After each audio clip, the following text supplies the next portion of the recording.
What's going on, everybody? How you doing today? Here we are at Mount Carmel Cemetery in Hillside, Illinois, just outside Chicago. It's Chicago,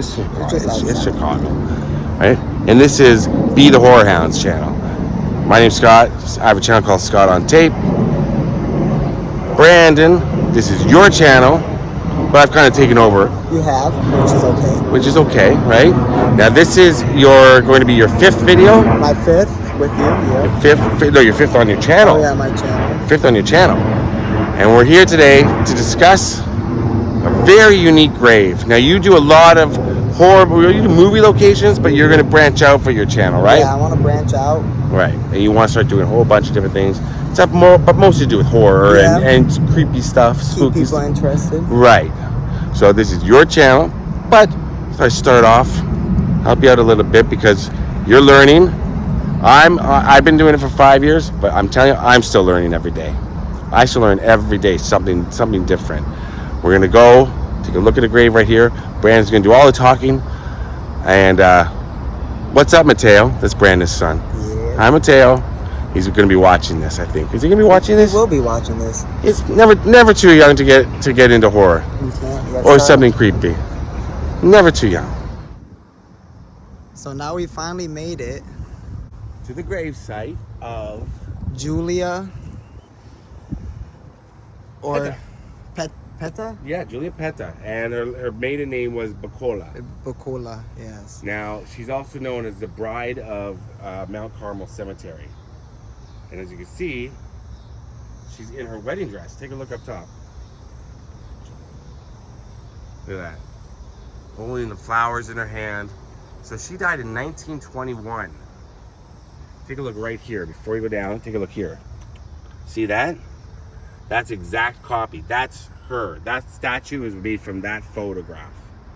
And it's pretty spot on. It is. Like even the crown, like not the crown, but the crown of the veil that she's wearing, yeah.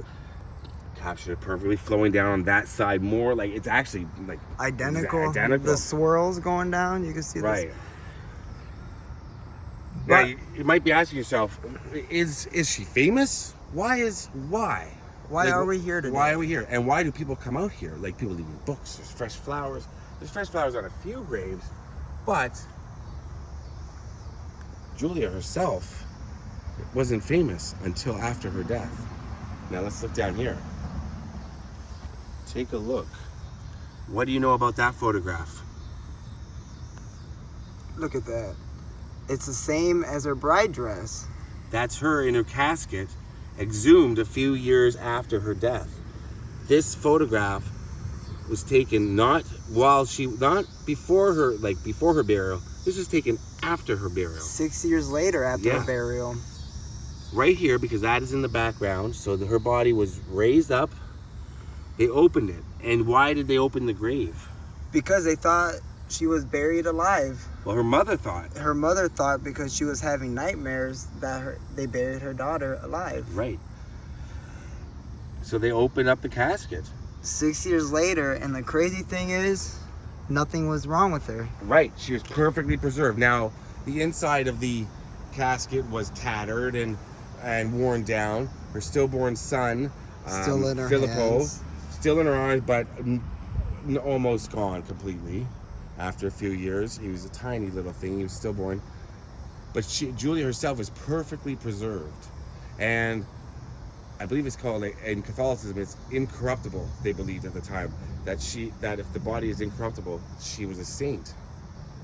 So people came from miles around and towns around just to see this grave because they believed she was a saint. And then her mother was finally convinced that yes, she was no longer alive, and they laid her back to rest. But people still believe she's some kind of saint, Julia. And there's actually been stories of this place being haunted. They still say that she still walks around in a bride dress.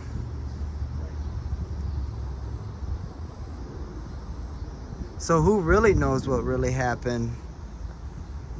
Did they really bury her alive?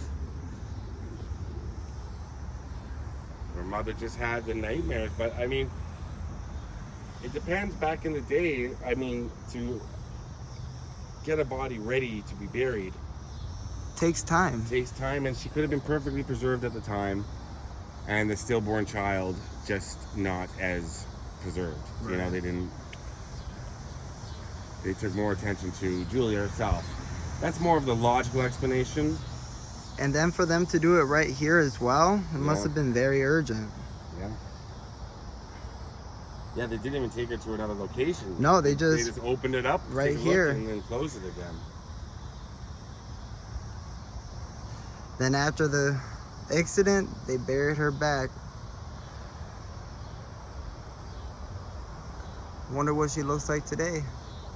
I wonder if she's decayed or if she's still It's interesting that I never thought about that. I didn't still even think about fresh. that. Yeah. It's an interesting story, but this is a very famous grave here at Mount Carmel Cemetery. Very, very famous. Same grave site as Al Capone. Al Capone's all the way over there.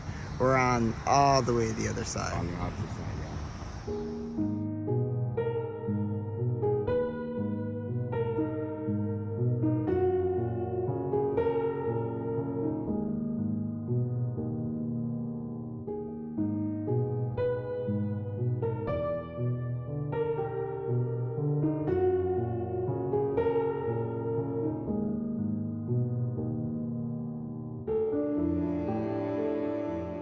All right, so Brandon, thanks for bringing me along. This is awesome. This is your turf. This is Chicago. This is where you're from. Born and raised, right? Born and raised. Born and raised, Chicago. And the bride, or as you said, The haunted bride. the haunted bride of Right Mount here. Carmel Cemetery. Come right to the back entrance, right off of whatever road that is. Come in on the Roosevelt side, drive straight to the end. You'll see that new building right behind us. They've kind of been adding on to. And that's it. I remember that building when I came here 4 years ago, still being worked on. We're not even looking like that? No, I don't know what they're doing. It looks like an old building inside because we were just inside, but outside looks new, right? It does. It looks like, yeah. So maybe they tore down part of the structure. I don't know. Still half of that. Who knows? But they've been working on it for a while. All right. Job done. You need an outro. Now I always say peace out in my videos, but that's just something I've been saying in life my whole life. Peace out. Yeah, but what are you gonna say? What's gonna be your little? I guess be the horror hound clocking out. Oh, that's good. Be the horror hound clocking out. Well, peace out and say it again. Be the horror hound clocking out. Word.